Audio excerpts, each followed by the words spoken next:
Senhores, então, estamos prontos para começar. Primeira aula do curso, sejam todos bem-vindos. Nossa aula inicial hoje, ela tem a intenção de mostrar para os senhores o mundo do direito. Eu tenho certeza que entre os nossos candidatos tem gente que nunca teve uma aula de direito. E já vou apresentar aqui como é a composição da prova, para vocês entenderem que, para passar no curso da Polícia Militar, precisa estudar direito. Não é necessário, salvo para o caso do CFO, que seja bacharel. Você pode ser formado em matemática, você pode ser formado em qualquer área do conhecimento, mas a prova é jurídica. Só cai português, direito e algumas questões de estatística. Na minha época, caía física, química, geografia, história, inglês, isso acabou. Então, nosso curso vai ser curso de direito, ok? Vamos começar a nossa apresentação aqui. Ok, creio que agora os senhores já estejam vendo os slides da matéria. Então, nós estamos iniciando o curso preparatório ao curso de soldados, de formação de soldados 2022, o projeto Quero Minha Farda. A nossa parte a ser ministrada será direito penal. Conforme eu disse, direito penal, das 40 questões que vão cair na prova, ele é responsável por 6. Só que os conhecimentos que nós vamos passar aqui, eles estão muito ligados em direito penal militar, direito constitucional e direitos humanos. É como se existisse uma parte do curso de direito que é mais humanitário. E isso nós vamos começar agora. Para quem nunca teve o contato com o curso de direito, nós vamos partir exatamente desse ponto. O que é o direito penal? O que é direito penal militar? Seria muito confuso para quem nunca teve um contato sequer. A gente abriu o Código Penal aqui, artigo 1º, ou lá na parte especial, artigo 121, homicídio, matar alguém. Mas é importante para a gente entender em que contexto o direito penal surge na sociedade, o que ele se dispõe a fazer com a sociedade. Tá? Quando o comandante, antes de iniciar, quando o comandante falou da importância de estudar o edital, eu tenho certeza que das 400 pessoas que nos acompanham, vários não leram o edital ainda. Até porque tem gente perguntando se precisa de curso superior, perguntando a idade, está muito claro lá no edital. Mas mais importante do que estudar esses aspectos básicos do edital, quem quer passar mesmo, estuda o conteúdo programático. Deixa eu já dar a primeira dica para vocês. Todo concurso, o edital é a lei do concurso. Ele fala como que vai acontecer o concurso. O que vai cair na prova está lá. E as pessoas não leem. Então, eu peguei um exemplo do nosso direito penal. Para quem não leu o edital, pode ir lá. O que eu fiz? Esse exercício aqui que eu vou mostrar para vocês é simples. Eu peguei o conteúdo programático do direito penal, que está previsto no edital. Lá fala o que vai cair. E peguei o índice sistemático do Código Penal, que está previsto, né, na lei. O que acontece? Quando você começa a comparar um com o outro, inicialmente você acha que cai o Código Penal inteiro. Ah, vou estudar direito penal, vou estudar o Código Penal todo para a prova. Você já começou perdendo. Por quê? Porque você está perdendo tempo. Quem estuda o edital percebe que não cai tudo. Então, observe, quando eu peguei o que cai, comparei com o índice sistemático, eu marquei de amarelo, podem observar nos slides. O que não cai. Parece que é pouca coisa, mas vocês vão ver nos próximos slides aqui o tanto de matéria que deve ter gente estudando à toa para o concurso. E o edital é tão sério que se cair uma matéria dessa que não está prevista no edital, ela está passível de ser anulada. Vou dar um exemplo aqui, olha lá no capítulo, o título 7 do capítulo, o título 7. O título 7 trata da ação penal. A matéria de ação penal é complexa. Ela vai tratar de ação pública, ação privada, ação pública condicionada à representação, e eu tenho certeza que tem um mundo de gente estudando isso. Enquanto se tivesse lido o edital, via que não cairia. Então, observem vocês, o que está de amarelo, a suspensão condicional da pena, isso é matéria complexa, não precisa estudar. Então, nós temos pouco tempo, nós precisamos aproveitar o nosso tempo, tá? Então, depois eu vou fornecer esses slides lá no grupo, mas melhor do que eu fornecer o slide é você abrir o edital do concurso, olhar o conteúdo programático, não faça isso só no Código Penal, não. Faça isso na Constituição. O direito constitucional, você acha que vai cair a Constituição inteira? Lá tem, vai cair tal título, tal parte, o artigo tal a tal. Então, você consegue tirar coisa que não cai e não perde tempo estudando, tá bom? Essa dica parece ser boba, mas tem gente demais que erra e está perdendo tempo aí. Então, olha só, aqui não vai cair contra os crimes contra a propriedade material. Olha essa tela, olha essa tela. Disso tudo que está na tela aqui, só cai essas 3 linhas ali. Ó. O que está de amarelo não vai cair na prova. Logo, nós não perderemos tempo. Aqui, a mesma coisa. Tudo bem? Então, fica a primeira dica do projeto social, que era a minha farda. Você quer a sua farda mesmo? Lê o edital. Olha lá o que está previsto para cair e não perca tempo estudando o que não cai. Basicamente isso, ok? Primeira regra. Feito isso, nós vamos agora falar de algumas coisas que não caem, tá? Parece um paradoxo a gente falar isso, mas o que acontece? A gente precisa, quando começa a estudar, de algumas bases. E pode ser que tenha gente aqui no curso que nunca teve contato com direito, e se eu começar aqui no artigo 1º do Código Penal, vai ter dificuldade. O que é direito penal? O que é esse bendito desse direito? Por que cada matéria tem um nome, mas não é tudo direito? Então, nós vamos perder aqui, não é tempo perdido, é um investimento de 20 poucos minutos aqui, que nós vamos raciocinar. Não precisa, agora quem está com caneta e papel na mão, não precisa anotar, beleza? Raciocine. Vamos tentar agora filosofia mesmo. Vamos buscar entender o que é o direito, por que existe esse emaranhado de norma, por que a gente é obrigado a respeitar o Estado. Já parou para pensar nisso? Às vezes é muito bom enquanto eu sou polícia, é muito bom eu pensar enquanto Estado, como superpoderoso, que vai ter condições de determinar um comportamento para o indivíduo, mas se coloque no outro lado.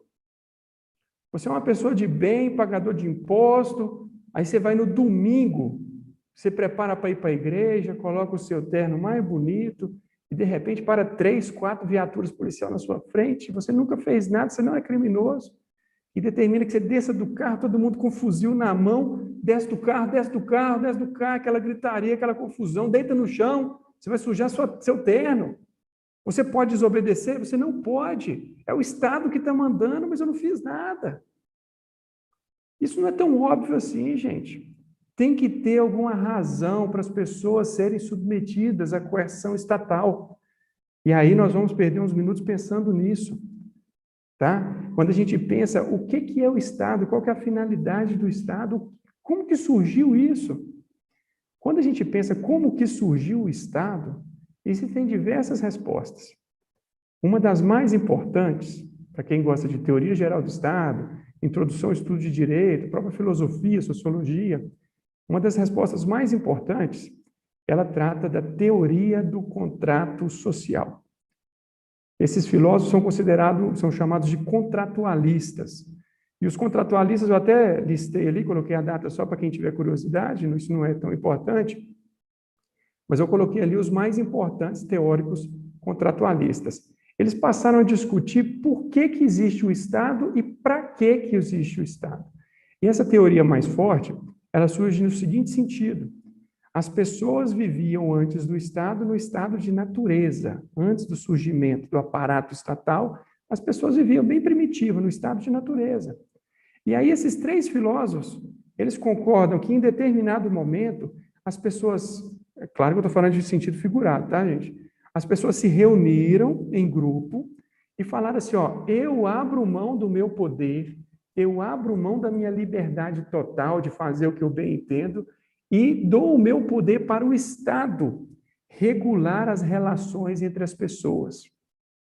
Esse pensamento dá poder ao Estado, ou seja, o poder sai do indivíduo, sai das pessoas e vai para o Estado controlar as relações sociais. Qual é a diferença principal de Thomas Hobbes, John Locke e Jean-Jacques Rousseau? Principalmente a razão que motivou o indivíduo a fornecer o poder ao Estado. Eles não discutem que o poder foi dado ao Estado, mas por quê? Então, Thomas Hobbes, por exemplo, não é dele, mas ele utiliza uma frase muito famosa que fala assim, ó, o homem é o lobo do homem. Para Thomas Hobbes, o homem é mau por natureza. A natureza do ser humano é vil. Então, no estado de natureza, antes que existisse o aparato estatal, O ser humano vivia em constante guerra. E o problema da guerra não é só que prevalece o mais forte, porque se só prevalecesse o mais forte, talvez ele conseguiria impor alguma ordem. Mas é que prevalece a falta de paz e a insegurança. Eu posso ser o mais forte dessa tribo, mato quem eu quiser matar e imponho o meu domínio, mas eu vou estar sempre receoso de pessoas mais fracas do que eu, até de poderio, mas delas se unirem e me matarem. Então, para Thomas Hobbes, no estado de natureza, existia uma guerra, um estado de caos, de briga de todos contra todos e de falta de paz que impedia o crescimento da humanidade. E esse fato de impedir o crescimento, às vezes apontaria até para a extinção do ser humano, que a gente não conseguiria crescer, em determinado ponto a gente poderia ser extinto. Então, por causa disso, os seres humanos teriam se reunido no contrato social e falado assim, a gente não sabe viver com decisões individuais. Ninguém pode aplicar o poder de conta própria. Eu estou dando a minha liberdade, a minha faculdade de fazer o que eu quiser para o Estado. Ele era monarquista, né? Então ele entendia que o melhor Estado, a melhor forma de organização seria o absolutismo. Então o Estado tem poder absoluto para dominar tudo e todos. E aí ele legitima a monarquia. Então eu deixo de ter poder para fazer o que eu quiser e aceito ser submetido ao poder estatal. John Locke ele vai discordar de Thomas Hobbes por causa da natureza do homem. Então, eu tenho certeza que tem gente aí que não concordou que o homem é mau. Não sei quem está certo. O importante é entender o raciocínio deles. Mas ele entendia que o homem era bom. Que o homem era bom por natureza. E que ele precisava do Estado para poder propiciar um crescimento melhor, para cuidar dos direitos fundamentais. John Locke ele é mais... Ele participava mais do Estado inglês, ou seja, mais representativo. Ele entendia que o Estado deveria garantir a liberdade, a propriedade e a vida. Ou seja, você observa que a fala dele de garantir propriedade é um cara mais burguês, mas ele concorda que as pessoas tinham dado direito ao Estado. Mas aí já não é um poder todo-poderoso, de um absoluto, que vai oprimir as pessoas. Vai existir uma participação e é dever do Estado garantir vida, liberdade e propriedade. Aí vem Jean-Jacques Rousseau. Rousseau, a gente chama ele de o crítico do contrato social, mas ele é contratualista. E ele, inclusive, é quem escreveu o livro Contrato Social. Para Rousseau, o homem não é mau. O homem era bom também. E o homem se corrompeu a partir da propriedade privada. Então, você vê que tem muita gente, normalmente de posicionamento de esquerda, até o próprio marxismo bebeu na fonte de Rousseau. O Rousseau tem uma frase muito famosa, ele fala que quem criou a sociedade, propriamente dita, a sociedade civil, foi o primeiro homem que fincou uma estaca num pedaço de terra e falou, isso aqui é meu, e achou tolos o suficiente para acreditar naquela falácia. E ele até fala, ele continua, né, fala muito bem, escreve muito bem, e ele fala assim, quantas guerras, quantas tragédias, quantos massacres a comunidade, a sociedade, a humanidade não teria evitado se alguém, lá naquele dia, tivesse arrancado aquela estaca e falado, maldito, seu impostor, a terra não é de ninguém, é de todos. Mas é fato que, a partir da propriedade privada para Rousseau, o Estado passa a dominar as pessoas. As pessoas perdem o direito de agir por conta própria e fornece esse poder ao Estado. Eu ainda coloquei ali Nicolau Maquiavel e Karl Marx, só para não ficar parecendo que só existe contratualismo, né? Para quem gosta de filosofia e lê O Príncipe, de Nicolau Maquiavel, você percebe Maquiavel como a finalidade do Estado é existir para continuar existindo, né? É o poder em si mesmo. O fim do Estado é a manutenção do poder do Estado. Fica muito claro isso para quem lê O Príncipe. E Karl Marx já é mais do que conhecido de todo mundo. O Karl Marx entende que o Estado, ele é até um crítico, né, ele bebe na fonte do Rousseau, mas ele é um crítico do contratualismo. E ele vai dizer que o Estado nada mais é do que um instrumento de dominação de classe. Ou seja, as pessoas, a classe dominante vai usar a estrutura do Estado para oprimir a classe dominada. E todos os aparatos do Estado vão para fazer isso. Não tem nada certo ou errado. É interessante você começar a pensar no que é o Estado, porque o direito penal militar, o direito constitucional e os direitos humanos, que são as matérias que vão cair na prova, ele vai regular exatamente a relação entre o Estado e os administrados. Será que quando eu forneci o meu direito ao Estado, eu dei ao Estado autorização para fazer o que ele quiser? Ou será que o poder do Estado tem limitação?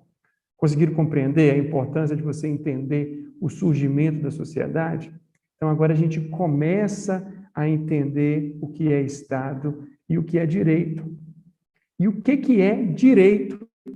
A gente pode considerar o direito como um instrumento que o Estado usa para organizar as relações sociais. Então, o Estado recebeu a autorização das pessoas para organizar a vida social.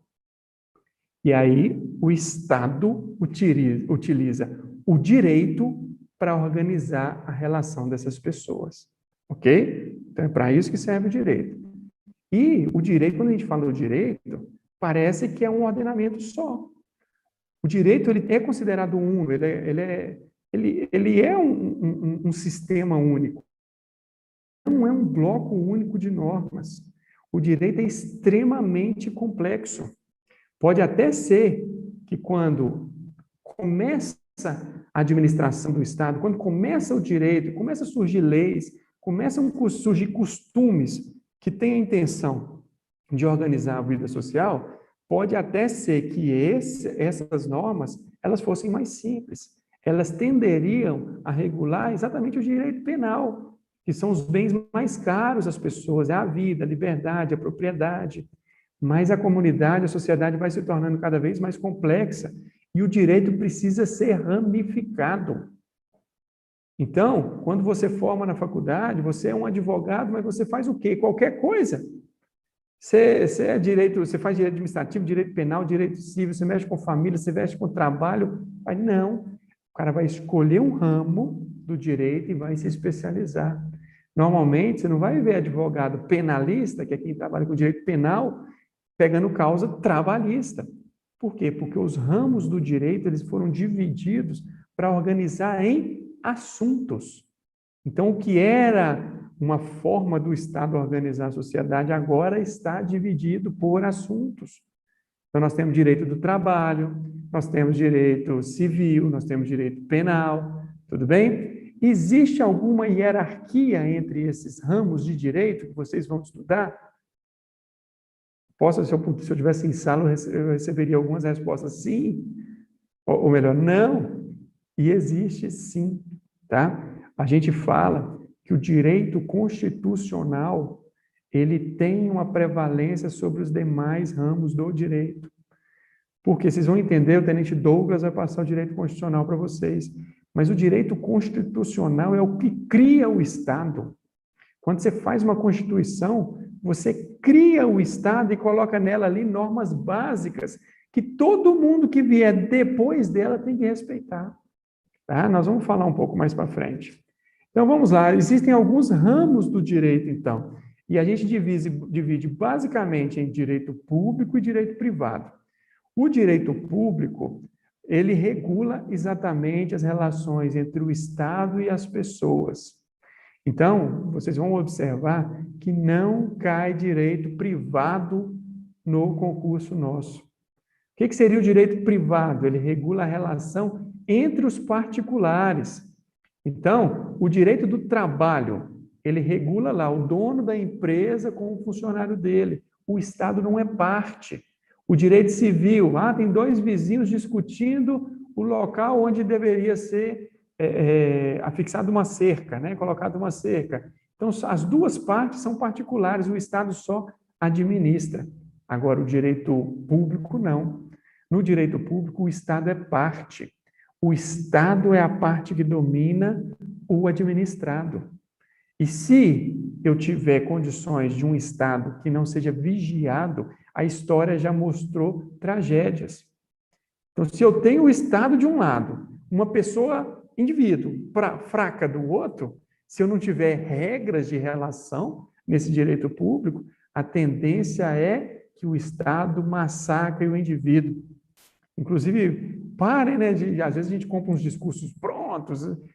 A história já mostrou que o poder não pode ser centralizado na mão de uma pessoa no Estado, porque essa pessoa vai abusar do poder. Então, a gente precisa de normas, de regras que limitem o poder do Estado sobre as pessoas. E quando eu falo disso, eu estou falando exatamente do que vai cair no concurso. É o direito constitucional, é o direito penal, o direito penal militar e os direitos humanos. Até a legislação extravagante, que vocês vão estudar com o Tenente Pacheco, ela é extravagante, mas ela é um direito penal. Então, tudo que vocês vão estudar para o concurso, vocês têm que entender isso. Ele está dentro do ramo de direito público, que regula a relação do Estado com as pessoas, tá? Então, o que é o direito constitucional? Ele está no ramo de direito público, ele é responsável por estudar os princípios e normas de organização do Estado, defende naturalmente os direitos humanos, naturalmente, eu vou explicar por quê, e todos os demais ramos do direito estão subordinados a eles. O Douglas vai começar bacana lá nos direitos humanos, mas eu acho importante, no direito constitucional, eu acho importante a gente começar no seguinte pensamento. Vamos formar um Estado. Imagina que nós agora... Tá, já tô recebendo feedback no chat aí, que ficaram em dúvidas sobre o conceito de direito público. O direito público, o ramo do direito público, é exatamente aquele que regula a relação do Estado com as pessoas. Ou seja, o Estado é parte.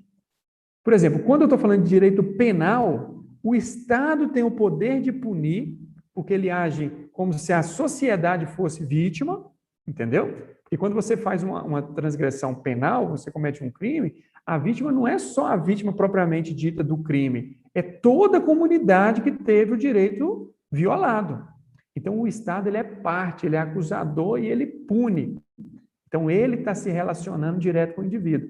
É diferente do direito privado, em que duas partes estão se relacionando e o Estado está só administrando, aplicando o direito. Ele não tem interesse onde vai passar a cerca. Pode passar à esquerda ou pode passar à direita, ele vai decidir. Mas as partes são particulares. Tá bom? Se tiver mais dúvidas, gente, a gente ainda está aprendendo a mexer com esse negócio de YouTube aqui, né? Temos até um pouco de dificuldade tecnológica, mas não tem problema, podem colocar, ou eu respondo depois nos grupos, ou na próxima aula, no início da próxima aula, eu faço uma seleção lá das perguntas e respondo, tá bom? Então, vamos continuar aqui. O direito constitucional, então, ele defende os direitos humanos. E aí eu me propus a fazer um exercício com vocês. Nós estamos todos numa sala, somos particulares, e decidimos criar um país. Eu vou falar país para entender, nós vamos criar um Estado soberano. Então, eu vou criar um país. Sabe o que a gente precisa para criar um país? Além de povo, né, soberania e território, a gente vai precisar de uma Constituição. Então, a gente pode começar a entender leigamente, exatamente só para pegar o fio da meada aí das matérias que estão por vir, que a Constituição, ela cria um país. Imagina que não existisse país nenhum, nós vamos sentar aqui, vamos criar um país? Vamos. O que nós temos que fazer? Uma Constituição. Então, tem dois assuntos que não podem faltar em nenhuma Constituição. E você pode ler todas as Constituições do universo, se estiver fora do mundo. Podem ler todas. Vão ter dois assuntos que vão sempre estar presentes. O primeiro deles são os direitos e as garantias fundamentais. Com certeza, o Tenente Douglas vai passar para vocês, a miúde, o artigo 5º da Constituição, que é considerado um dos mais importantes. Por quê? Porque lá tem os direitos e garantias fundamentais. E o que significa isso? Imagina que as pessoas estão reunidas aqui agora, estão criando o Estado, é quase que elas estivessem criando o contrato social. O contrato social, se ele fosse escrito, ele seria uma Constituição. E os direitos e garantias fundamentais são as coisas que as pessoas batem o pé e falam assim, ó, eu vou direcionar o meu poder para o Estado, mas isso aqui eu não abro mão. São direitos que eu não abro mão. Eu vou limitar a atuação do Estado sobre mim mesmo. Eu estou dando meu direito para o Estado e eu preciso que o Estado respeite algumas regras que eu vou colocar, e eu vou colocar na Constituição. Mais dúvidas? Tem como, nós três temos perguntando se tem como, se o senhor vai falar o que for mais, se tem mais chance de anotar para anotar ou tem que anotar? O pessoal está perguntando aí, tem que anotar na prova, para cair na prova? Eu falei no começo lá, não precisa anotar essa primeira parte, ok? Vai cair na... isso aqui é só para quando a gente falar a matéria, vir fácil na cabeça. Não precisa não, isso aí é para refletir mesmo. Mas daqui a pouco nós já vamos começar, tá? Falta 5 minutinhos aí, nós já vamos começar. Porque o que cai na matéria, gente, é exatamente o Código Penal. Então nós vamos começar lá, artigo 1, aí eu vou explicar. Artigo 2, eu vou explicar. Mas se começar assim, pouca gente vai ter condição de entender o que aqueles artigos querem dizer, tá bom? Então vamos lá. Voltando, nós estamos criando o Estado, eu preciso formar uma Constituição, e a Constituição tem que ter 2 assuntos. O primeiro, direitos e garantias fundamentais, coisa que eu não abro mão. Então, no nosso país, a gente vai discutir aqui, no nosso país vai ter pena de morte? Alguns países têm, outros não. A gente vota, né? O meu, eu acho que não, acho que não. Ó, não vai ter pena de morte, escreve lá na Constituição. Isso se tornou um direito e uma garantia fundamental. Pode mudar daqui 200 anos, a Constituição está valendo? Aí chega lá um Congresso e um Senado, um Congresso, não, a Câmara e o Senado, completamente loucos, só da bancada da bala, e nós queremos matar todo mundo e vamos implantar pena de morte. Pode fazer a lei, pode aprovar no Congresso, mas ela vai ser uma lei inconstitucional. Por quê? Porque ela desrespeitou um princípio básico. Nós, quando formamos o nosso país, nós demos o poder para o Estado, mas não aceitamos que ele aplicasse pena de morte sobre nós. Então, daí vocês conseguem entender. Ah, no nosso país todos serão iguais perante a lei? Parece óbvio, que para o nosso é, né? Mas tem país que não é, ué. Tem país que mulher não tem o mesmo direito de homem. E aí é absurdo para a nossa cultura, mas está lá na Constituição deles. Então, a Constituição forma o país, tá? Tudo que vocês forem estudar com o Tenente Douglas, vocês têm que saber isso. E por que o direito penal e o direito constitucional andam tão juntos? Porque o direito penal, ele é exatamente a face mais terrível do Estado. É através do direito penal que o Estado cometeu as maiores atrocidades da história. Nós vamos comentar aqui o que o Estado já fez com o ser humano, por intermédio do direito penal. Então, o direito penal está, sim, subordinado à Constituição. Os princípios e garantias fundamentais que estão previstos na Constituição, eles limitam o poder do Estado. O outro assunto, que vocês vão ver sempre numa Constituição, é a organização do Estado. Então, eu preciso ter, no mínimo, né, tem vários outros assuntos, mas, no mínimo, eu tenho os direitos e garantias fundamentais e depois eu tenho a organização do Estado.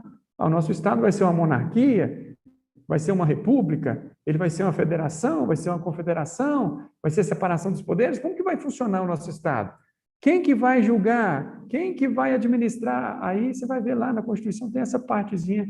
Qual que é a função do Supremo Tribunal Federal? Está lá na Constituição. Qual que é a função do Superior Tribunal de Justiça? Ao que compete as polícias militares? Então, essa segunda parte da Constituição, ela organiza o Estado para as coisas funcionarem, tá? Então, mais ligado ao direito penal, nós temos essa primeira. Direitos e garantias fundamentais estão previstos na Constituição para que o Estado não tenha condições de impor sobre mim condutas que eu não aceitei quando assinei o contrato social. Tá bom? Então, o direito constitucional, ele está, sim, acima dos demais ramos do direito. E o direito penal? O direito penal é do ramo do direito público, que regula o poder punitivo do Estado. É aí que começa o problema.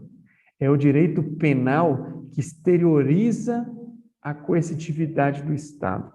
É o direito penal que vai dar condições ao Estado de punir as pessoas que forem consideradas criminosas. tá bom? Então, dentro do direito penal, há um conjunto de princípios e normas jurídicas capazes de julgar as ações penais. Então, isso não existiu desde sempre, né? Por certo, lá nos primórdios, lá no início do exercício do direito, o Estado não tinha vários princípios que regulavam a aplicação da lei penal. Isso decorre de muita luta, né? Ao longo do tempo, foi muito massacre para que a gente conseguisse organizar um Estado e a aplicação da lei penal de forma humanitária. É exatamente o que nós vamos falar agora. Só para não perder a oportunidade, direito penal militar, que vocês também vão estudar, é exatamente o direito penal. Só que aí já vai uma notícia para vocês firmarem a carcaça. Quem quer entrar na Polícia Militar, a partir do primeiro dia que você entra, você ingressou, fez a matrícula, você é militar, você tem 2 códigos penais para responder. Tá? Então, além do Código Penal comum, que todas as pessoas estão submetidas, o policial ou militar tem o Código Penal militar. São condutas que a gente pune os militares, ou nós militares podemos ser punidos, que se fosse civil não seriam punidos. Vou dar um exemplo? Aí quem vai passar direito penal militar para vocês é o tenente João Carlos. Vou dar um exemplo. Se você dormir no seu serviço lá, eu trabalho na empresa de lanche. No lugar de fazer o lanche, você vai lá na despensa e tira um cochilo. Você vai ser preso? Não, você pode ser mandado embora. Agora você está no serviço de guarda da Polícia Militar. Ah, eu estou cansado, eu levo um colchãozinho, deita e dorme. Você pode ser preso em flagrante delito. Mas por quê? Porque esse é o direito penal militar, entendeu? Então, quando vocês estudarem, está muito ligado. Os princípios são muito parecidos, essa parte geral que eu estou passando, ela vale para o direito penal militar, mas os crimes são diferentes. Tem coisa que é crime para policial militar e não é crime para a pessoa comum, tá? Então, para você conseguir diferenciar esses ramos de direito. Então, eu comentei aqui com vocês que o direito penal demonstra a face mais perversa do Estado. Tudo que o Estado fez de ruim com as pessoas pode estar ligado ao direito penal de alguma forma, tá bom? Por quê? Porque o direito penal é o que justifica o castigo estatal. E o que é a pena? A aplicação da pena é trazer um sofrimento. Basicamente isso, é penal porque aplica pena para quem comete crime, tá bom? Agora, o que já foi essa pena? O que já foi o direito penal? Olha só, lá no começo, a gente chama das sociedades mais primitivas, a pena, ou seja, a sociedade aplicava um castigo a alguém com um vínculo totêmico. A sociedade tinha um vínculo totêmico. E a pena, ela servia para aplacar a ira dos deuses. Pensa você que a gente, né, todos os fenômenos da natureza que eram inexplicáveis, trovão, relâmpago, chuva, seca, inverno, a gente era místico, né? Era um mito mesmo. A gente acreditava que isso era a força dos deuses. E aí, quando acontecia alguma coisa de ruim, provavelmente a gente atribuía a culpa a alguém. Quem assistiu Vikings? Vikings é muito bom. E lá nem é tão antigo assim. O Vikings, para quem gosta de história ali, já é na Idade Média, já existia o cristianismo, já tinha Alexandre o Grande, já tinha existido há muito tempo. Então, assim, nós estamos falando de coisa mais antiga, mas no Vikings dá para ter essa ideia. As coisas aconteciam por causa dos deuses. Então, a pessoa cometia um crime na comunidade, a gente entendia que os deuses iam se revoltar contra nós. E aí, meu amigo, como que eu aplicava a pena? Eu aplicava a pena para justificar o Deus. Costumava ser só pena de banimento, que acabava gerando a morte, não expulsava a pessoa da aldeia, deixava ela viver por conta própria, mas costumava ser a morte dessa pessoa, e uma morte dolorosa, para justificar exatamente, para aplacar a ira dos deuses, tá? Então, esse vínculo totêmico, totem, né, é uma função mística, as pessoas já acreditaram nisso. Existe uma fase aqui, gente, eu relacionei, mas não está completamente em ordem, tá? A história da humanidade, ela vai e volta, tá? Então, não tem como a gente colocar a data certinha. Lá embaixo eu coloquei de alguns fatos, mas, igual eu falei, o vínculo totêmico é típico da civilização primitiva, mas ela era identificada com os vikings na Idade Média, tá? Mas em determinada fase, viveu o vínculo de sangue, a gente chama de vingança privada. O que era vingança privada? Eu não tinha centralização do poder do Estado ainda, E a própria comunidade aplicava a pena, mas a comunidade com vínculo de sangue. Ou seja, alguém cometia um crime contra outra pessoa. Essa pessoa podia fazer vingança. Se ela tivesse matado, os parentes dela não tinham direito à vingança. Só que isso não parava por aí. Isso virava vingança, vingança, vingança, e morre de um lado, morre do outro, corta braço de um lado, corta braço do outro, fura olho de um lado, fura olho do outro. É que virava um inferno. Ninguém mais tinha paz. É quase que o estado de natureza de Thomas Hobbes. Então, a gente precisava melhorar. E aí houve a centralização do poder. A centralização do poder é muito conhecida. A gente chama ela de critério de Talião, a lei de Talião. Olho por olho, dente por dente. Está presente na Bíblia Sagrada, o comportamento dos hebreus, lá do povo judeu, no Egito. Essa idade antiga, 4.000 anos, né? 2.000 anos antes de Cristo, ele é muito típico disso. O que seria o critério de Talião? A pessoa, vamos colocar uma proporcionalidade. A pessoa roubou, corta a mão dela. A pessoa matou outra, mata ela. A pessoa fez gracejo com a menina, fura o olho dele. Estou exagerando aqui, mas para entender. Parece absurdo? Parece. Mas isso é um avanço. Sabe o que é um avanço? Porque antigamente, no vínculo totêmico, às vezes o cara nem tinha feito nada, mas eu achava que Deus estava com raiva dele, ou determinado Deus estava com raiva dele, eu matava o cara. Na vingança de sangue, o cara me chutou. Nós estamos jogando bola aqui, ele me chutou com muita força. Vou aplicar a vingança, eu matava o cara. Então, não existia proporcionalidade. Então, o critério de Talião, olho por olho, dente por dente, é um avanço no sentido de que as coisas começam a ser proporcionais. Ele roubou. Não mata ele não, pô. Ele só roubou, corta o braço dele. Beleza? Então, isso é um avanço. Em outras fases, o direito romano, por exemplo, a gente teve uma fase lá de composição, ele permitia a substituição da dívida por escravo. Às vezes o escravo era até castigado no lugar do senhor, coisa que hoje é absurdo para nós, mas existiu. O direito germânico, tipo dos povos bárbaros ali do norte da Europa, né, que depois vieram a ter contato com os romanos, eles tinham prova de sobrevivência. Será que ele matou mesmo? Eu acho que foi ele, mas não tinha prova, não tinha um processo, não tinha regra do direito penal. Simples. Vamos pegar uma pedra de 1 tonelada, vamos amarrar várias cordas na cintura dele e vamos jogar ele no rio.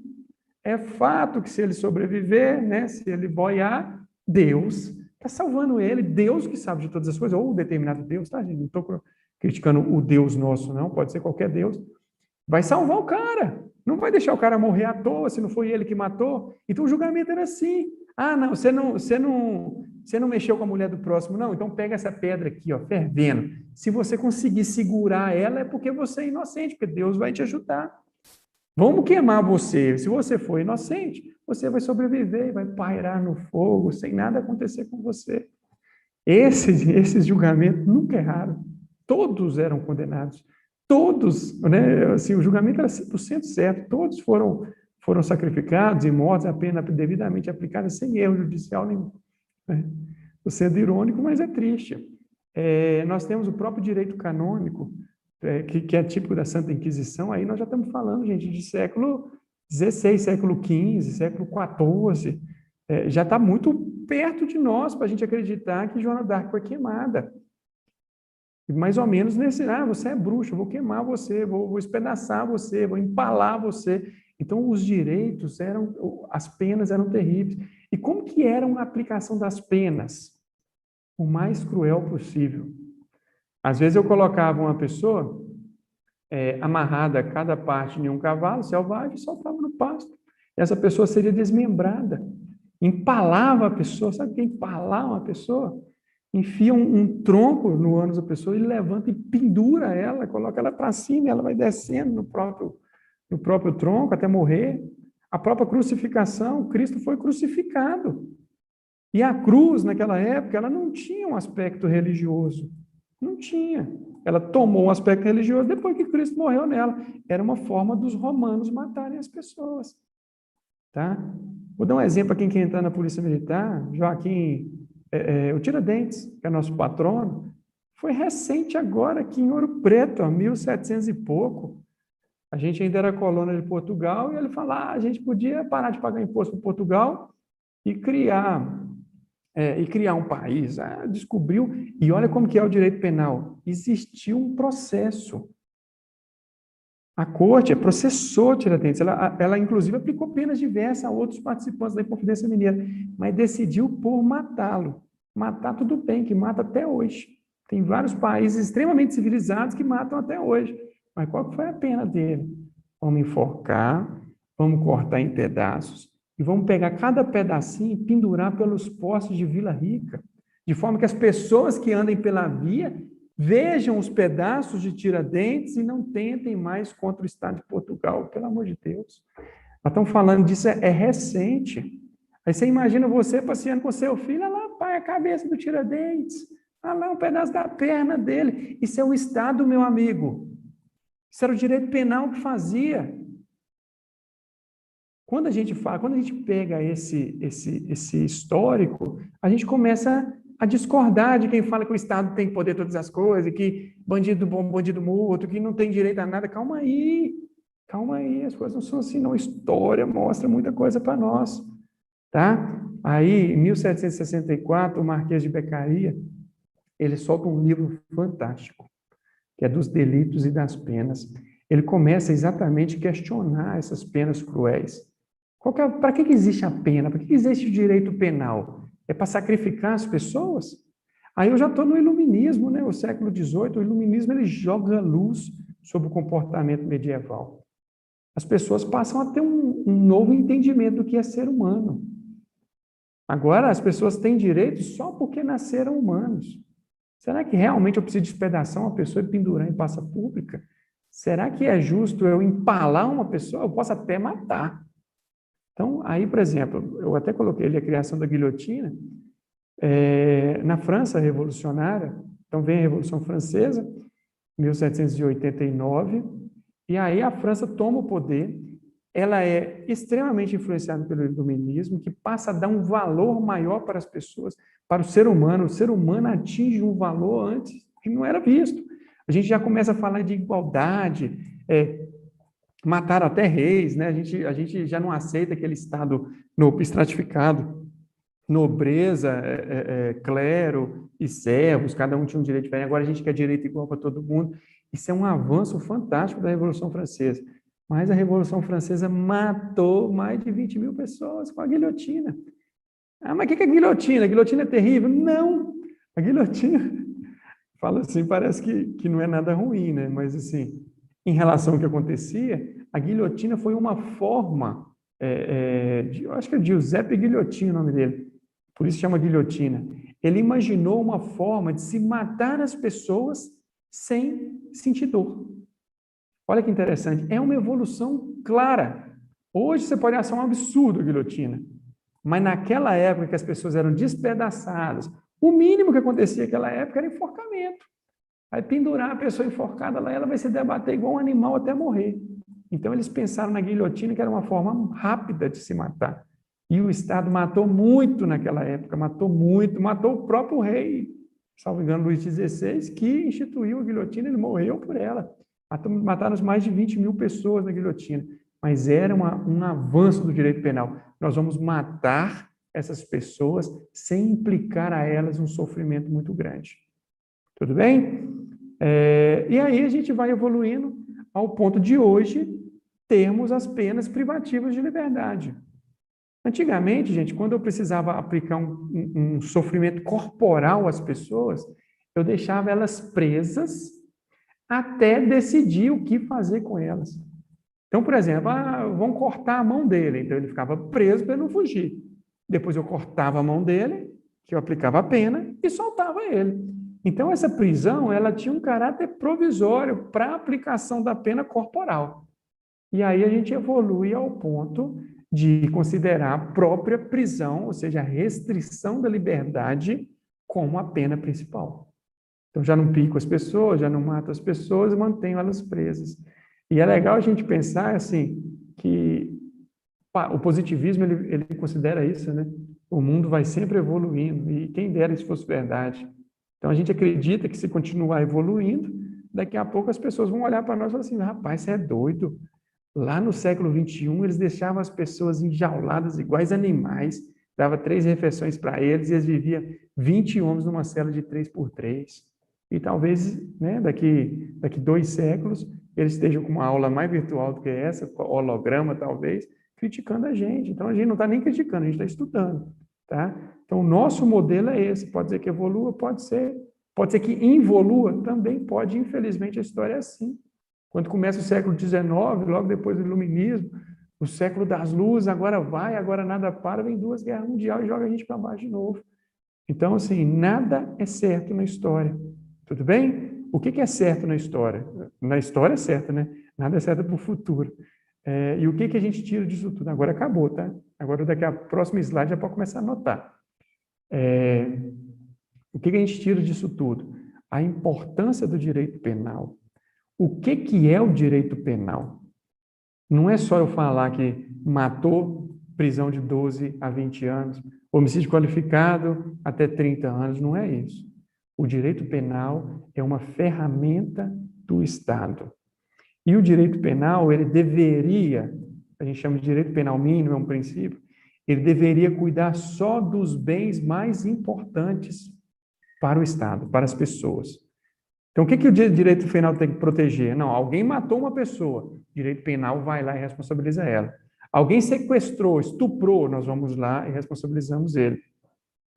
Mas o direito penal, até por essa introdução nossa, ele não deveria se encarregar de coisas bobas. O vizinho ligou o som alto do lado e o outro está reclamando. Existe crime para isso. A Polícia Militar atua nisso. Mas será que o direito penal é para isso mesmo?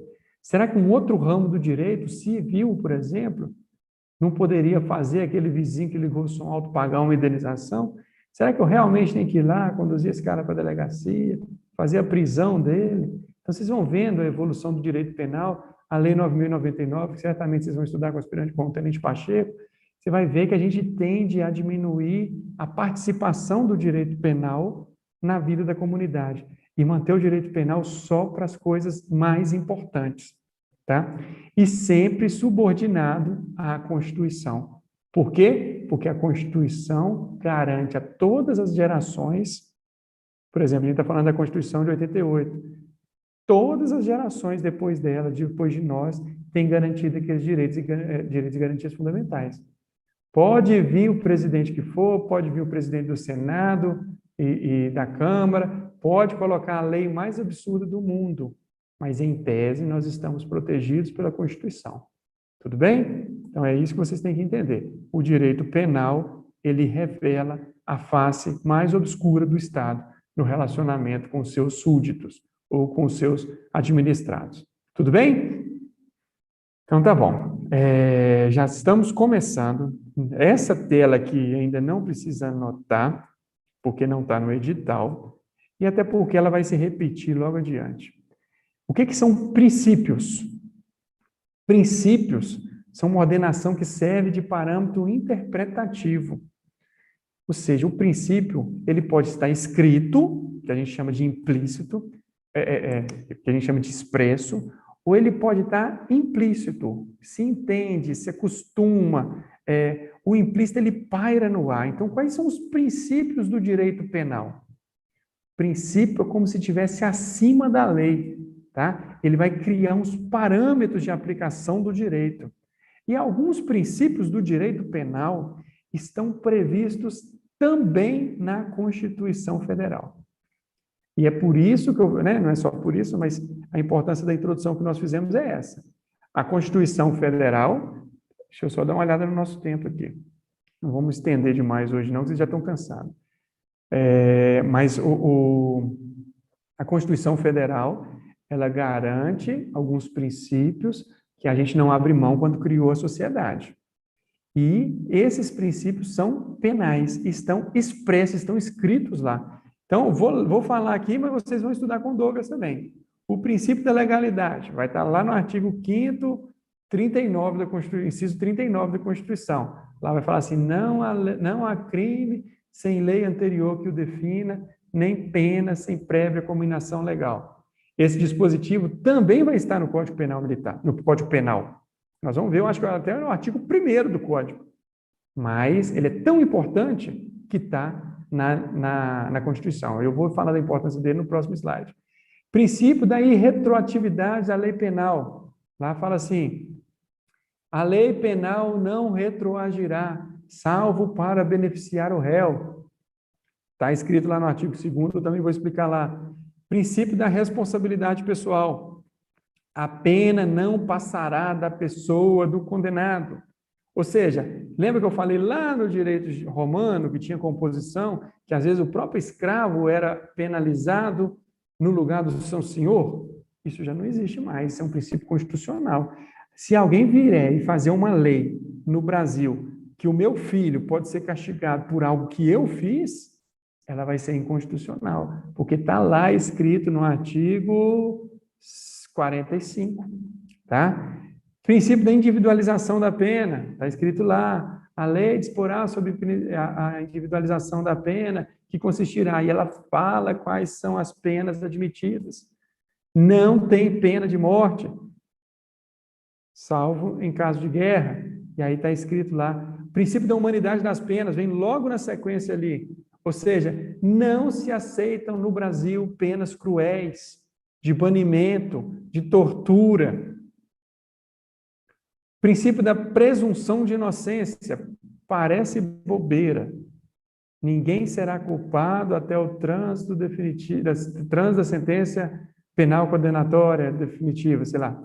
Parece bobeira, mas eu acabei de falar com vocês que teve sociedade que jogava o cara dentro do rio, amarrado numa pedra, para saber se ele era culpado ou não.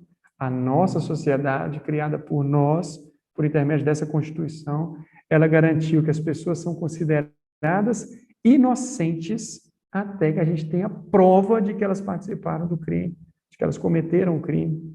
E isso é um princípio penal que está na Constituição. Tá bom? Agora sim, nós vamos começar o Código Penal.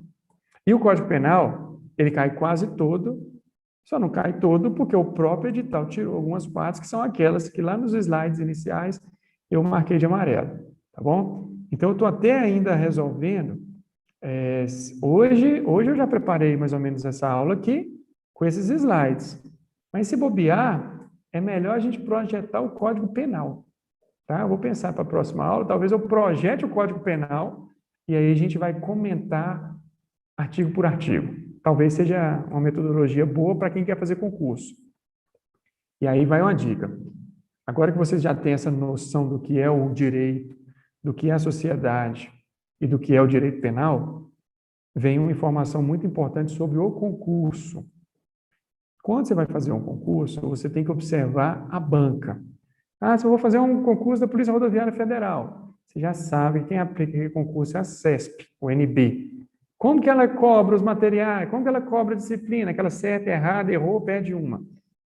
Quem aplica o concurso da Polícia Militar é o CRS, é o Centro de Recrutamento e Seleção. Tá? E cada banca tem um perfil de cobrar as coisas. Então, quem não fez ainda, já deveria ter feito e pode fazer ainda que dá tempo. Entra na internet, coloca CRS, PMMG, CRS, Banco de Provas.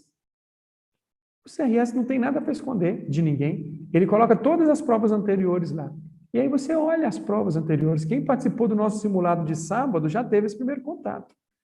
E aí vocês vão observar o perfil de prova da banca. E o CRS até o ano passado. Pode ser que mude tudo esse ano, mas a gente tem que trabalhar com probabilidade. O CRS cobra lei seca. O que significa cobrar lei seca? Está o artigo escrito aqui. Ele vai fazer uma pergunta sobre esse artigo. E ele não vai ficar pegando doutrina, porque direito, vocês vão ver quando vocês aprofundarem no curso de direito, no estudo de direito, vocês vão ver que o mesmo artigo tem um monte de interpretação, e tem jurisprudência, e tem doutrina, e cada doutrinador quer inventar um negócio diferente, e cada tribunal decide de uma forma diferente, e tem alguns concursos que cobram a jurisprudência. Qual que é a jurisprudência predominante de determinado assunto? O CRS não cobra. Até o ano passado, até o último concurso, o CRS trabalhou com lei seca. Então, daí a importância que eu estou falando. A gente vai ler o Código Penal e interpretar os artigos do Código Penal. É assim que ele vai cobrar. E ele vai meter um monte de pegadinha. Eu vou colocar para vocês, já hoje, no final dessa aula, 2 questões para a gente resolver juntos, para vocês verem como que é cobrada essa matéria no CTSP. Então, vamos lá. Anterioridade da lei ao primeiro artigo do Código Penal do Brasil. Ele fala o seguinte: não há crime sem lei anterior que o defina, não há pena sem prévia cominação legal. Básica, você vê que ele repete o artigo 5º da Constituição, que eu já tinha até decorado lá para vocês. O que isso significa? Só existe um crime se existir uma lei. Antigamente, lá nos primórdios, o cara fazia alguma coisa e eu era o rei, eu não gostava do que ele fez, eu aplicava uma pena nele. Às vezes até uma pena de morte, matava o cara porque ele fez alguma coisa que eu não gostei. E aí a gente abria precedente para escolhas individuais. Hoje não. Hoje só existe crime se tiver escrito em lei. E a lei aqui é no sentido estrito, é lei mesmo, aprovada na Câmara e no Senado. O comandante do batalhão, Coronel Paulo Henrique, manda demais. Manda, mas vocês não têm noção de quanto. Ele pode criar um crime. Ô Duarte, essa aula sua foi muito ruim. Você está preso. Não pode. Quem cria crime é a lei. Quem faz a lei é o Congresso Federal. É só lá. Nem Estado cria. A Assembleia Legislativa dos Estados também não criam lei. Diferente dos Estados Unidos, por exemplo. Lá cada Estado pode criar uma lei penal. Aqui no Brasil, não. No Brasil, só o Congresso cria lei penal. Então, só existe crime criado por lei federal. Beleza? Ninguém pode criar. E também não existe pena que não esteja escrita. Então, toda vez que a gente, na hora que chegar na parte especial do código, você vai ver, ele tem um dispositivo, matar alguém, pena, 12 a 20 anos. Ou seja, a pena está combinada. Quem comete o crime, ele já sabe qual é a pena que ele está submetido, que ele será submetido, que ele está sujeito. Não pode o julgador inventar uma pena que não esteja na lei. Então, a lei tem que determinar a conduta que não se pode fazer e já falar o quem fizer vai sofrer essas consequências. Isso é o princípio da legalidade, na verdade. Estou falando da legalidade e lendo aqui a anterioridade da lei. E o que é a anterioridade da lei? Isso tudo que eu disse, que é o princípio da legalidade, ele tem que estar expresso, ou seja, a lei já tem que ter sido divulgada antes do fato. Entendeu? Eu não posso criar uma lei para punir alguém que já fez alguma coisa. Então, olha só a lei penal no tempo ali. Artigo 2º. Ninguém pode ser punido por fato que lei posterior deixa de considerar crime, cessando em virtude dela a execução, os efeitos penais de sentença condenatória. Ficou meio ruim de explicar, que eu vou explicar sem ler o artigo aqui. A lei tem que existir e o fato criminoso tem que acontecer depois da lei. Se a lei vier depois do fato, ela nunca vai retroagir para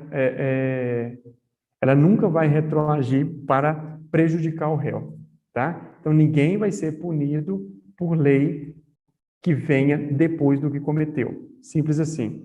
Agora, se vier uma lei depois que eu fiz um fato, tirando o crime que eu cometi, aí ela retroage. Olha que legal. A gente chama de retroação da lei. Então, eu cometi, isso aconteceu muito para quem existe um crime de adultério. Crime de adultério, muita gente cometia o crime e estava sujeito a uma sanção penal. Olha que absurdo. A gente falando aqui que o direito penal só regula as relações mais importantes do Estado, das pessoas, e o direito penal no Brasil, até acho que 2005, ele punia o adúltero. Tá? Então, a pessoa cometeu um adultério hoje, ela poderia ser processada e condenada. Vamos supor uma hipótese de que a pessoa foi presa por adultério. Ela cometeu o fato, foi condenada e está presa hoje. Aí, amanhã, saiu uma lei falando que adultério não é mais crime. Essa lei vai retroagir? Ela vai retroagir para beneficiar o réu.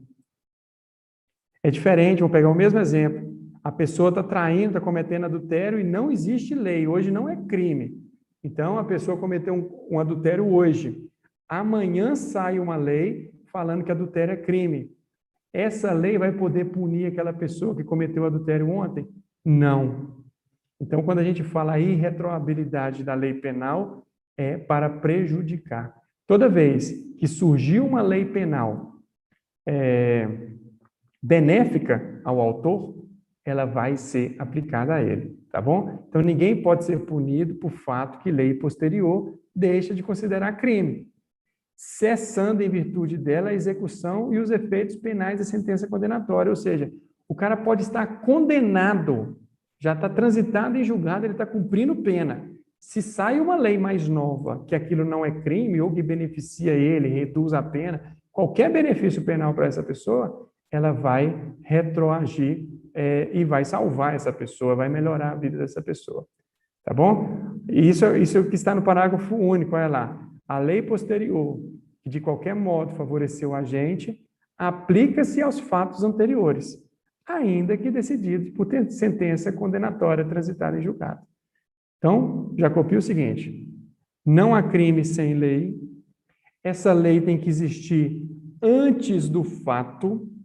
Se criar uma lei depois do fato falando que é crime, alguma coisa que não era, ou prejudicando, aumentando pena, por exemplo, pratiquei um crime de roubo hoje, a pena é até 10 anos. Amanhã o Congresso resolve dobrar a pena de roubo.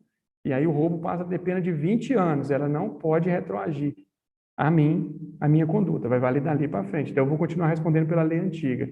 Então a lei penal nunca vai retroagir para prejudicar alguém. Mas, para beneficiar, ela vai retroagir. Então vamos pegar o exemplo contrário. Pratiquei um roubo hoje. O crime de roubo é punido por 20 anos. Amanhã o Congresso se reúne e decide que a nova pena do roubo é 10 anos. Então, nós vamos modificar toda a minha condenação, mesmo que ela já tenha sido transitada em julgado. Eu não vou responder uma lei mais grave do que uma nova que surgiu. Tá? Me embolei um pouco aqui. Se não tiver ficado claro, manda no chat. Eu estou até tentando olhar o WhatsApp aqui para ver se tem alguma mensagem. Mas se não tiver ficado claro, manda no chat, que depois eu explico. Isso cai. Tá bom? Essa parte vai cair. Cai não, despenca. Despenca no concurso. Então, vamos lá. Estamos falando de tempo de crime, né? De lei. Então, a lei só vale para os fatos que acontecem depois. Ah, existia uma lei mais nova que a gente chama de abolite o crime. Ela aboliu o crime, deixou de existir o crime. Volta e abole o crime. Agora, tem um detalhe interessante nesse artigo 3º. Ele trata da lei excepcional ou temporária. E olha o que ele fala. A lei excepcional ou temporária, embora decorrido o período de sua duração ou cessadas as circunstâncias que a determinaram, aplica-se ao fato praticado durante sua vigência. Vai, tenente, mas peraí, a lei parou de valer e continua fazendo efeito? Exatamente isso que está escrito aqui. Qual é a diferença da lei excepcional ou temporária? A lei temporária, quando o Congresso, quando o presidente promulga, quando ela é sancionada, ela tem a data de início e a data de final. Que é um exemplo fantástico, pouco a gente conhece. A lei da Copa. No Brasil, nós tivemos a Copa do Mundo de 2014. Existiu a lei da Copa. E ela valeu por determinado tempo, salvo engano, e ela tem crime lá. Ou seja, só tem coisa lá que só foi crime durante a Copa do Mundo, ou dos períodos preparatórios lá. Ou seja, ela valeu até dia 31 de dezembro de 2014. E aí a pergunta é, ela parou de valer dia 31 de dezembro de 2014. O cara que cometeu algum crime lá naquela época pode ser punido hoje? Se você pensar naquele argumento nosso do artigo 2º, ele não poderia. Mas a lei excepcional ou temporária é diferente. Porque ela já regula um prazo. Todo mundo sabe que ela vai parar de valer, mas não pode adotar aquela conduta naquele tempo. Então, os efeitos dela continuam. Então, pode ter gente hoje, já tem bastante tempo, mas pode ter gente hoje sendo condenado à lei da Copa.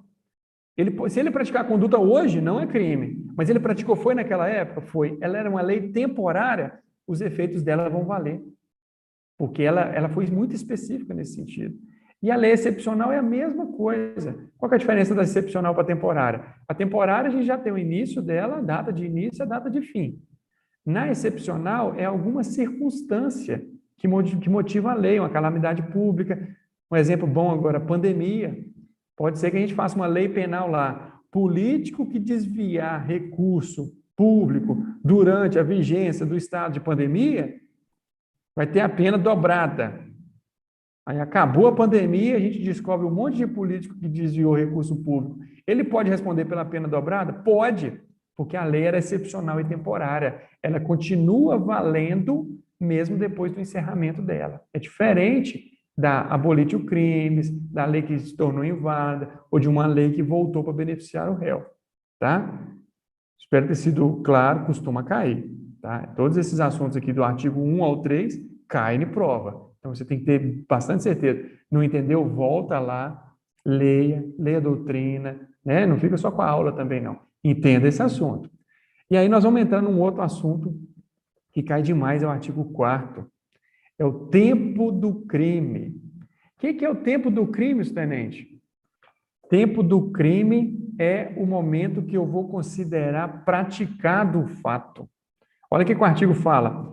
Considera-se praticado o crime no momento da ação ou omissão, ainda que outro seja o momento do resultado. Trabalhar com direito penal é bom que a gente tem que fazer exemplo. Tá? Você lê assim, parece que não entende. O que é o momento da ação ou da omissão e o que é o momento do resultado? Vamos pegar um exemplo básico que todo mundo gosta, terrível, né? Nossa natureza mal, de Thomas Hobbes. A gente gosta muito de falar de homicídio. Então, um indivíduo atira no outro, ele efetua diversos disparos de arma de fogo nesse outro.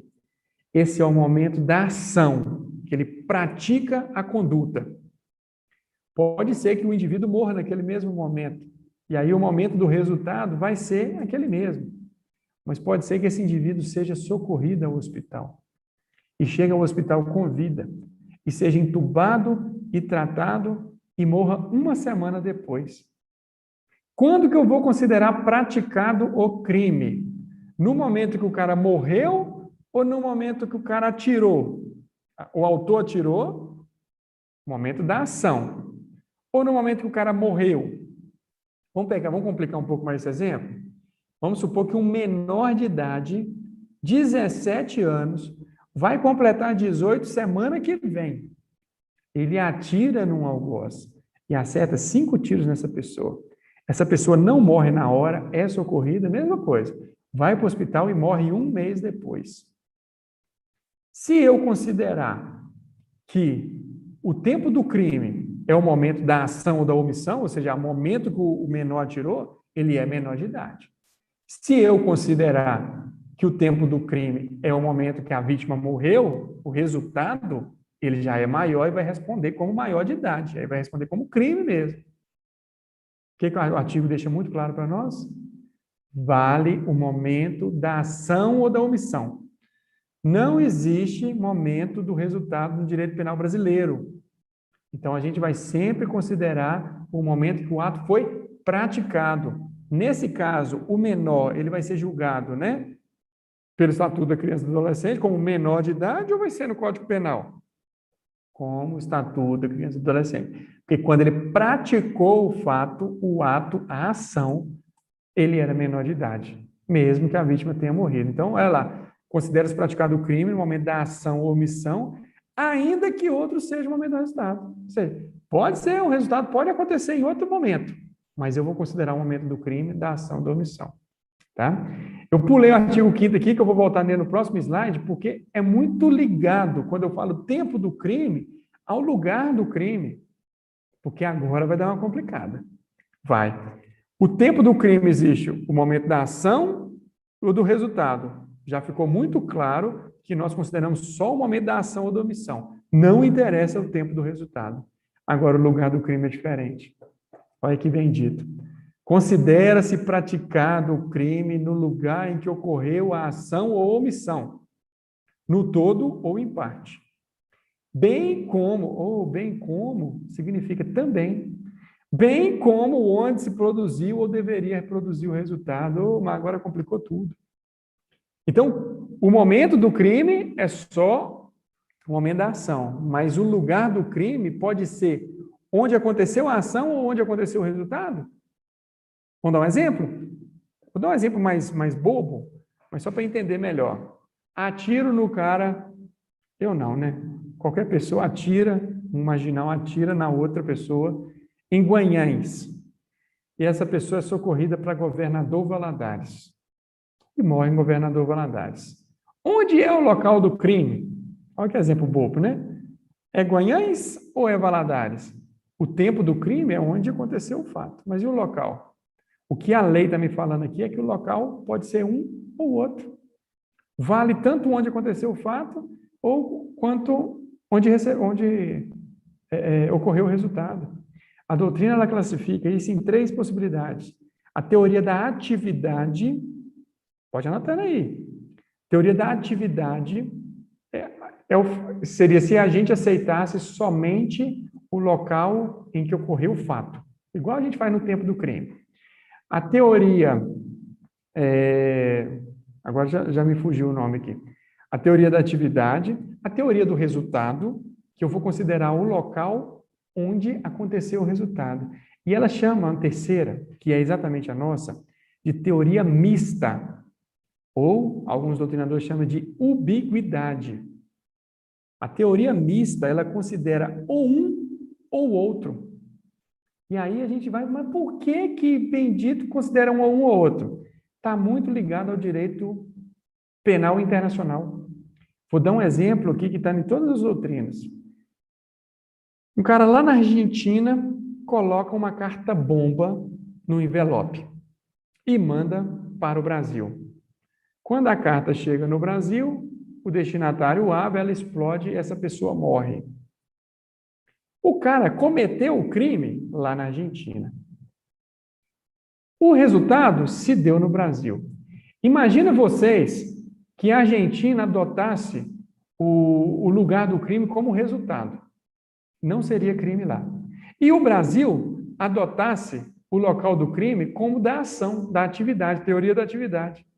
Esse crime não seria punível, porque ele não seria crime nem no Brasil e nem na Argentina. Então, para esse tipo de coisa que a gente considera os dois. Conseguiram entender? Então, o cara morreu aqui no Brasil. A conduta foi lá, mas eu vou considerar como crime brasileiro.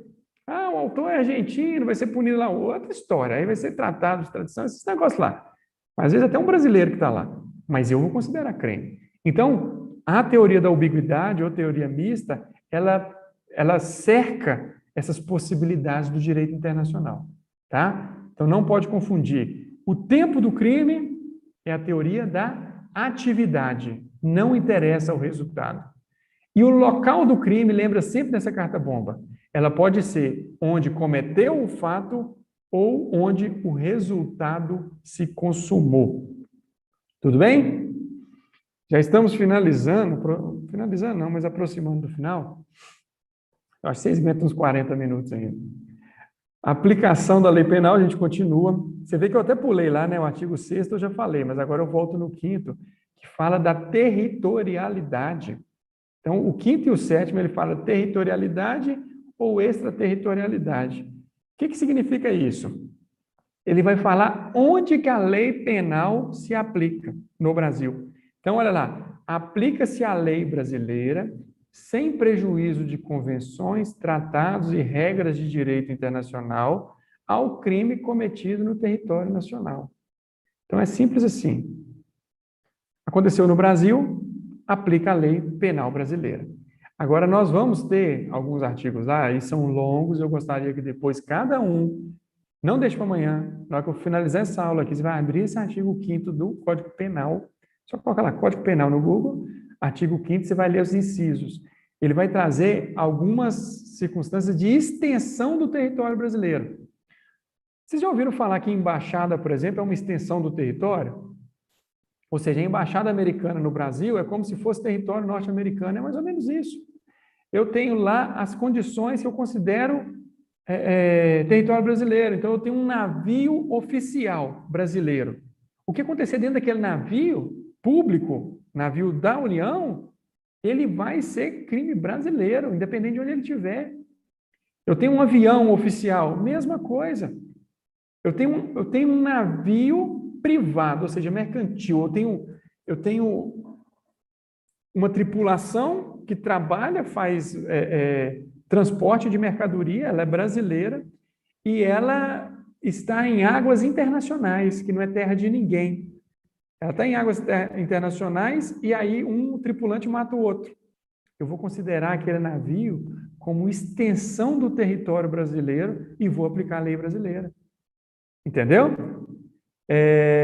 Então, é basicamente isso. Vocês vão ver lá que tem navio público, que ele pode estar até dentro de um outro território, que ele vai ser considerado crime brasileiro. Os navios privados, se tiverem águas internacionais, ou o avião, a mesma coisa, né? No espaço aéreo internacional, e aconteça um crime também. E a extraterritorialidade é a capacidade que o Brasil tem de aplicar a lei penal brasileira em crimes que aconteçam no estrangeiro. Olha lá, ficam sujeitos à lei brasileira, embora cometidos no estrangeiro. Então, vocês vão ver lá, eu compromisso de novo, hein? Eu não vou ficar passando todos esses incisos aqui, não. Pois leiam lá. São vários crimes que, se acontecerem, a lei penal brasileira vai pedir para julgar. Então, um deles, o primeiro inciso, vocês vão ver várias coisas lá. Eles são incondicionados. Ou seja, se acontecer esse crime, independente de onde for, nós vamos aplicar a lei brasileira. Uma das coisas é contra a vida ou liberdade do presidente da República, por exemplo. Imagina o presidente da República está em outro país, numa missão diplomática, alguém tenta matar ele lá. É crime brasileiro. E ele é incondicionado, ele não depende de nada, não. O Brasil vai declarar guerra, vai lá buscar o autor dentro do território de outros, é outra história. Mas nós vamos considerar a aplicação da lei penal brasileira. Tudo bem? Então, o que está lá no inciso primeiro, podem considerar dessa forma, ela não condiciona, ela não depende de nada. O inciso segundo, ele tem algumas condições para a aplicação da lei penal brasileira. Não é só acontecer. Tem que acontecer e tem que acontecer alguma coisa. Por exemplo, aí vocês vão ver a linha lá. O crime cometido no estrangeiro contra o brasileiro, por exemplo. Posso aplicar a lei penal brasileira? Sim, mas aí vem algumas condições. Desde que o autor ingresse no território nacional. Aí vocês vão ver que é diferente um pouco do inciso primeiro. É quando eu vou poder aplicar, mas ressalvada algumas condições, que vocês também vão ver nas alíneas lá. É por isso que eu falei que talvez nas próximas aulas eu vou até projetar o Código Penal, tá? Vai ficar um pouco mais cheio, mas talvez seja um pouco melhor. Mas eu preciso do compromisso de vocês também de estudarem fora do horário de aula. Então, leiam lá que vocês vão entender. Com isso que eu estou falando aqui, eu acho que vai ficar muito claro. E o inciso 3 é o hipercondicionado. O que é condicionado, gente? É a imposição de alguma condição. O que é algo hipercondicionado? Há muitas condições. Já não é tão fácil. O primeiro, então, eu aplico independente de qualquer coisa. Tirou no presidente da República, lei penal brasileira. O segundo, cometeu esse crime, se entrar no território brasileiro, nós vamos aplicar a lei penal brasileira. E o terceiro vai ter, além dessas condições, outras. A representação do ministro da Justiça, aí vocês vão ver lá também. Mas o que é importante vocês entenderem? A territorialidade é onde eu aplico a lei penal brasileira. A extensão do território é a possibilidade que eu tenho de aplicar a lei penal brasileira em locais que não sejam território nacional. E a extraterritorialidade, fatos cometidos no estrangeiro com algumas características. Eu acho que, sabendo isso, leiam hoje ainda, não deixe para amanhã, porque senão vai perder o vínculo do que vocês lerão com o que a gente disse aqui, tá? Leiam hoje ainda. Pena cumprida no estrangeiro. A pena cumprida no estrangeiro atenua a pena imposta no Brasil pelo mesmo crime, quando diversa, nela é computada quando idênticas. Então, o cara cometeu um crime, ingressou no território brasileiro, eu passo a considerar isso como crime, mas lá onde ele cometeu, ele também foi punido. Então, se ele já cumpriu alguma pena lá, nós vamos analisar a pena dele e vamos comutar. Nós vamos, se for idêntica, a gente só abate.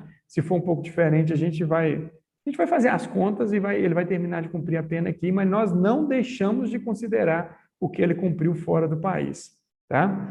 Essa eficácia de sentença estrangeira é muito pouco provável que caia, mas a sentença penal, gente, é uma forma do Estado exteriorizar o poder, a soberania. Então, assim, não é só o cara tem uma sentença lá nos Estados Unidos, chega aqui, a justiça executa essa sentença sem um novo julgamento. Não é simples assim, mas existe a possibilidade de aproveitar a sentença de um país estrangeiro, tá? Olha lá, sentença estrangeira, quando a aplicação da lei produz espécie e mesmas consequências, pode ser homologada. Aí vocês vão ver lá, tem várias regras, tem algumas leituras para se fazer aqui também. Tem algumas regras, e quem que homologa? O Superior Tribunal de Justiça. Já foi o Supremo, não é mais, é o Superior Tribunal de Justiça. Obrigar o condenado à reparação do dano. Imagina que lá nos Estados Unidos uma pessoa foi condenada a pagar uma indenização civil para outra. E aí, por acaso, né, cargos d'água, vêm as duas pessoas para o Brasil. Essa pessoa, a requerimento dela, pode fazer valer essa sentença lá, estrangeira. Ela é homologada pelo Superior Tribunal de Justiça e o Brasil cobra essa indenização, tá? Ou medidas de segurança, que seriam coisas de inimputáveis, né? Contagem de prazo. Também pouco provável que caia, porque existe uma diferença entre o prazo penal e o prazo processual. Aqui fala, o dia do começo inclui-se o cômputo do prazo. Conta-se os dias, os meses e os anos pelo calendário comum. E logo o segundo, desprezam-se as penas privativas de liberdade, restritivas de direito, as frações de dia ou pena de multa, frações de cruzeiro. O que está falando? Vou dar um exemplo. Eu comecei a cumprir a pena hoje. A pessoa foi condenada e entrou no presídio hoje. Hoje conta o primeiro dia. Vocês vão ver que lá no processo penal conta o dia seguinte. Mas por direito penal conta o dia de hoje. É por isso que eu estou falando que é pouco provável que caia. Mas conta o dia de hoje. E a questão das frações ali? O cara foi condenado hoje. Ele entrou no presídio 23h55. Eu não vou considerar 5 minutos de cumprimento de pena. Conta o dia inteiro, tá? Entrou 6 da manhã, entrou 23h55, aquele dia já abate um dia na pena dele. Ele foi condenado a pagamento de multa de R$ 5.000, 552,80 centavos. Embora aqui esteja cruzeiro, a gente pode considerar, pode atualizar para real, não precisa cobrar os 80 centavos, entendeu? Então, desprezam-se as frações de dia, questão de horas, vai contar o dia inteiro. E os centavos. E agora, já é o último artigo que nós vamos tratar hoje, e vamos só fazer 2 exercícios. A legislação especial. Vocês vão ver que lá no edital existe uma matéria que o Tenente Pacheco vai passar para vocês, que chama legislação extravagante, ou legislação especial. Essa legislação, ela não deixa de ser penal, porque ela tem essa característica de punir o cometimento de eventuais crimes, tudo bem? O que o Código fala? As regras gerais deste Código aplicam-se aos fatos incriminados por lei especial, se ela não se dispuser de modo diverso. Então, a não ser que a própria lei especial lá fale o rito, alguma coisa característica dela, nós vamos aplicar todos esses princípios que eu comentei com vocês aqui na lei especial, porque ela é penal, tá? Então, vocês vão ver, a lei, o Estatuto do Desarmamento, tem vários crimes que vai tratar da posse, do porte, comercialização de arma de fogo. Ela é uma lei penal? É. Então, ela está sujeita a essas regras gerais que nós estamos discutindo aqui. O que é o Código, gente? Vai voltar na história.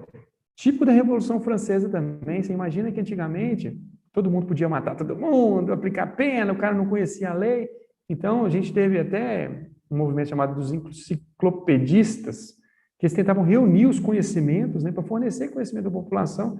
Então, a ideia de reunir todos os crimes, todas as leis penais em um código, é exatamente para trazer segurança jurídica. Só que aí vai passando o tempo, o código já não é suficiente. A gente precisa de algumas leis especiais ou uma lei extravagante que não deixa de ser direito penal, mas que vai tratar um assunto que não está no código. Entendeu? É basicamente isso. Vamos encerrar o conteúdo só com essas 2 questões. E vamos resolver junto, né? Eu gostaria de Está todo mundo aqui presente, ao vivo, para a gente discutir, não vai ter jeito. Então, vou ler questão por questão e vou explicar para vocês qual que é a certa e qual que é a errada, com base no que a gente já estudou. E eu vou sempre pegar questões do concurso que a gente vai fazer. Então, essa aqui é de 2017. E ela vai tratar exatamente desses artigos que a gente leu, dos artigos iniciais do Código Penal Militar. Olha como que caiu essa questão. De acordo com as disposições do Código Penal Brasileiro, acerca da lei, da aplicação da lei penal no tempo e no espaço, nós vimos no artigo 4º e no artigo 6º, marque a alternativa correta. Para eu marcar com segurança uma alternativa correta, eu preciso identificar 3 alternativas erradas. Vamos à letra A. A lei posterior, que é de qualquer modo favorecer o agente, aplica-se aos fatos anteriores. Padrão. Ela não pode aplicar para prejudicar, mas para favorecer ela pode. Desde que não tenha havido o trânsito em julgado da sentença condenatória. Está errada essa alternativa. E por que ela está errada? Nós até comentamos aqui. O criminoso, ele pode estar cumprindo pena. A lei penal sempre vai retroagir para beneficiar o réu, ainda que, a norma fala nesse sentido, ainda que já tenha transitado em julgado. Aqui está abrindo uma exceção. O que a questão está falando é que só aplicaria, ou seja, ela só retroagiria para beneficiar o réu se não tivesse a sentença penal condenatória. E essa exceção não existe na regra, muito pelo contrário. A regra reforça que mesmo que ele tenha sido condenado, a lei vai voltar, vai ter que recalcular a pena dele, azar, vai beneficiar o réu. Então, essa letra A está errada. Para efeito de aplicação da lei penal, considera-se praticado o crime no momento em que houve a produção do resultado. Está falando aqui de tempo do crime. E nós falamos que considera-se praticado o crime no momento da ação ou da omissão, ainda que outro seja o momento do resultado. Atirou, contou o crime. Morreu depois, não interessa. Então, essa alternativa está errada. Olha aqui, ela está falando o contrário. Ela está falando que considera-se praticado o crime no momento em que houve a produção do resultado. Completamente errada. C. Os crimes cometidos no estrangeiro não estão sujeitos à aplicação da lei penal brasileira. Foi isso que a gente estudou aqui agora? Lá tem várias condições de os crimes serem cometidos no estrangeiro e serem submetidos à lei penal brasileira. Exatamente os princípios da extraterritorialidade, a extensão do território, nós falamos disso aqui. Então, essa questão também está errada. E, por óbvio, vai ser a letra D, e vamos ver o que ela diz. Aplica-se a lei penal brasileira aos crimes praticados a bordo de aeronaves ou de embarcações brasileiras, mercantes ou de propriedade privada, que se achem, respectivamente, no espaço aéreo correspondente ao território nacional ou em alto mar. Por coincidência ou não, né? Até porque eu coloquei a questão aqui, nós falamos, mas não está nos slides. Por quê? Porque está nos incisos lá que eu pedi para vocês lerem. Se não ler, é perigoso passar batido nessa. Mas exatamente o que está escrito lá. E eu comentei, tem um navio brasileiro em alto mar, ocorre um crime lá em águas internacionais, aplica-se a lei brasileira. Tudo bem? Então, sem chance de errar, sem chance, sem risco de ser feliz, letra D nessa questão. A última, para eu encerrar aqui, vocês começarem a ler o Código Penal. Questão também do mesmo CTSP, do quadro de praças da Polícia Militar. Sobre a aplicação da lei penal, considerando o regramento estabelecido no Código Penal Militar. Aqui, gente, eu tomei a liberdade de pegar uma questão do Código Penal Militar, mas é aquilo que eu falei. Eles são muito parecidos à questão geral, tá bom? Por certo, o que a gente leu dá para responder essa questão. Há crime sem lei anterior que o defina e pena sem prévia combinação legal. Quem cair numa pegadinha dessa aqui, tem que apanhar de chinelo. Por quê? Porque o cara vai lembrar, nossa, eu li exatamente isso, mas o cara não entendeu a razão do artigo. Quando a gente fala que a lei tem que vir antes, é exatamente para evitar abuso do Estado, aqui está falando o contrário. Pode existir um crime sem lei anterior. Está exatamente o contrário do que está escrito no Código Penal. Então, essa está errada. B. Considera-se praticado o crime no momento da ação, omissão ou do resultado. Essa questão está extremamente maldosa. Lá na alternativa A, eles só tiraram a palavra não. Se tivesse lá, não há crime sem lei, ela estaria certa. E aqui, eles só trocaram uma expressão por ou, porque a gente considera o crime no momento da ação ou da omissão, ainda que outro seja o resultado. Ou seja, a gente não considera o momento do resultado como o tempo do crime. E aqui está falando os três. Então, faz o cara errar. Se não prestar atenção, erra. Considera-se praticado o crime no momento da ação ou da omissão. Perfeito. Ou do resultado. Errado. Transformou a questão em errada. Então, também não é a letra B. C. Ninguém pode ser punido por fato que lei posterior deixa de considerar crime, cessando em virtude dela, ou seja, da lei posterior, a própria vigência de sentença condenatória irrecorrível, salvo quanto aos efeitos de natureza civil. Perfeito. Foi exatamente isso que a gente falou. Se existe um crime e uma lei posterior abole esse crime, ou seja, abolitio crimes, ele cessa toda a vigência da norma da lei anterior. Se o cara estiver preso, enclausurado lá no presídio, ele tem que ser colocado em liberdade. É exatamente o que está falando. É salvo quanto aos efeitos de natureza civil. Isso aí é só para confundir. A gente falou o que é direito penal. Direito penal é pena. Direito civil regula a relação entre as pessoas. Então, por exemplo, vamos pensar lá no crime de adultério. O cara cometeu o adultério, foi preso. Aí vem uma lei e extingue o adultério, tira ele da cadeia. Mas a mulher dele continua tendo direito à ação civil lá de reparação de danos, de indenização. Isso aí não está escrito no Código Penal. Tudo bem? Então, ele não extinguiu a natureza civil, extinguiu o crime. Mas a reparação de dano civil, que é pagamento, indenização, pode continuar existindo. Essa letra C está correta. Para ela estar correta, nós temos que identificar o erro da questão D. Considera-se praticado o fato no lugar em que se desenvolveu a atividade criminosa. Certinho. E não no local onde se produziu ou deveria produzir o resultado. Nós falamos que, quanto ao local do crime, os dois valem. Lembra da carta bomba. Lembra da carta bomba. Vale tanto o local que praticou a ação, quanto o local em que ocorreu o resultado.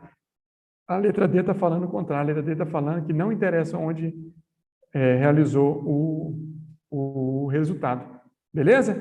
Então, sem chance de ser feliz, sem dúvida nenhuma, a letra C. Abram o Código Penal, leiam principalmente o artigo 5º e o artigo 7º, que são exatamente as condições de territorialidade e extraterritorialidade da aplicação da lei penal brasileira. Ok? Próxima aula, nós já vamos começar no conceito analítico de crime. As coisas vão ficando cada vez mais interessantes. Conto com vocês até a próxima. Muito obrigado pela atenção.